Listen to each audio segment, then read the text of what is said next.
They say time buries all things. Memories, mountains, even monsters. But not everything stays lost forever. Somewhere in the dry winds of Patagonia, under layers of silence and dust, the earth still whispers the name of a creature so vast, so impossible, that even its bones seem to tremble with the weight of its legend. Dreadnoughtus schrani, the fearless one. But before we meet this titan, before you stare up into the shadow of its impossible frame, you need to understand the world it ruled. Not the one from textbooks, not the tidy maps or sterile reconstructions. No. This is not a story of bones.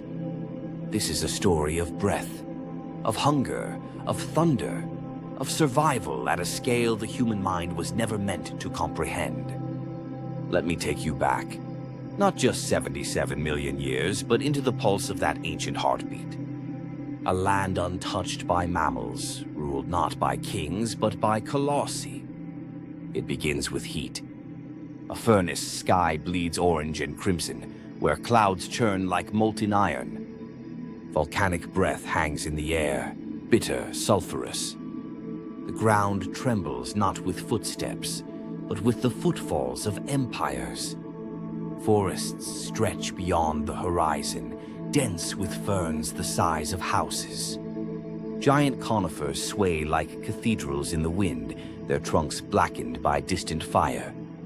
Here, every leaf is a battleground, every shadow a question. And cutting through it all, she moves, Dreadnoughtus. 85 feet long, 65 tons. Her neck sways, plucking branches. She does not fear. Fears nothing is her name. But strength has a cost, hunger, endless hunger. And always she is watched. Ochosaurus lurk in shadows. But even giants are born, and this story, this truth, it doesn't begin with thunder. It begins with fragility. Beneath the towering feet of her herd, tucked in the tall grass, a single egg begins to twitch. Crack.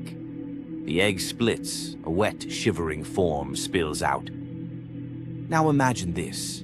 You're that hatchling. You're born into a world that does not care. The ground is hot beneath your feet. The air smells of rot and flowers. The shadows move. You are not fed. You must find your own way.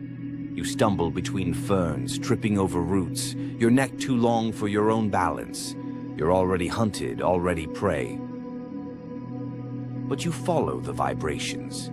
You follow the echoes of your kind, distant like thunder across a plain. Days pass. Hunger claws at your insides like glass. You collapse more than once. Sleep in the open. Wounds ooze where insects feast. You learn to drink from puddles that stink of death.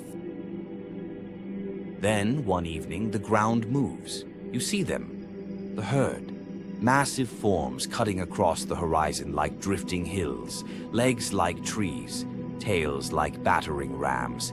And at their heart, her. The matriarch, the fearless. A shadow passes over you, and you look up to see her massive eyes staring down, unblinking. You freeze. Will she crush you? Ignore you? She snorts. The blast of air almost knocks you over. Then she steps around you and keeps walking. The herd flows like a river. You step in beside a juvenile, only twice your size. It hisses at first, then allows you to follow. No welcome, no embrace, just movement.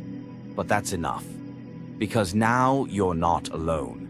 You're part of something greater than yourself, a migration of titans. And that's when you realize the secret of these giants. It wasn't their size, it wasn't even their strength. It was this: they endured. But the world does not stand still. And the Cretaceous was changing. Beneath the lush surface, tectonic plates shifted, volcanic activity surged, climate patterns grew erratic, rain became scarce, plants withered. The very foundation of life, vegetation, began to falter. And for creatures like Dreadnoughtus, who needed tons of food every day, that meant only one thing: starvation. They kept walking, further and further, across dying forests and cracked plains, hoping, searching. Herds grew thinner, carcasses dotted watering holes. Even the predators starved, their numbers collapsing in silence. You, the hatchling, are no longer small. You're 15 now, 30 feet long, still growing. But your siblings, gone. Your mother, dead. Only the old matriarch remains. Slower now, her skin cracked, sagging, her breath shallow. She walks, but her steps are numbered. Then comes the final storm. Rain lashes the earth, turning dust into rivers of mud. Lightning cleaves the sky, igniting treetops. The ground shudders, and from the mountain's base, a new fire is born. Lava. The herd is scattered. In the chaos, the matriarch stumbles.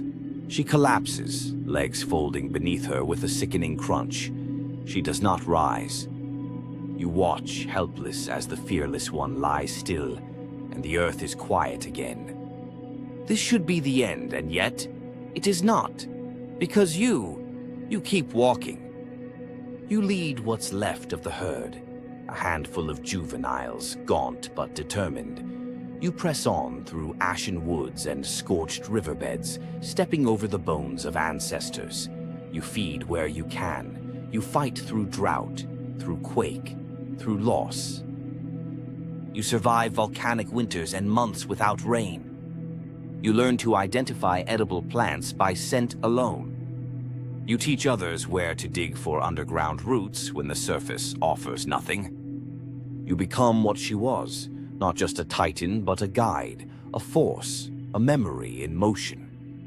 And in doing so, you carry something more than blood, more than memory. You carry the fire of endurance, the echo of survival.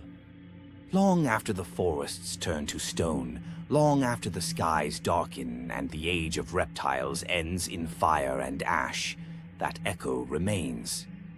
In fossils, in footprints, in whispered stories beneath layers of rock. And now, after 77 million years, we hear it again. The story of Dreadnoughtus is not a myth, it is a message. That even in a world of monsters, it was not the fiercest who survived. It was the ones who kept going, who feared nothing, not even the end.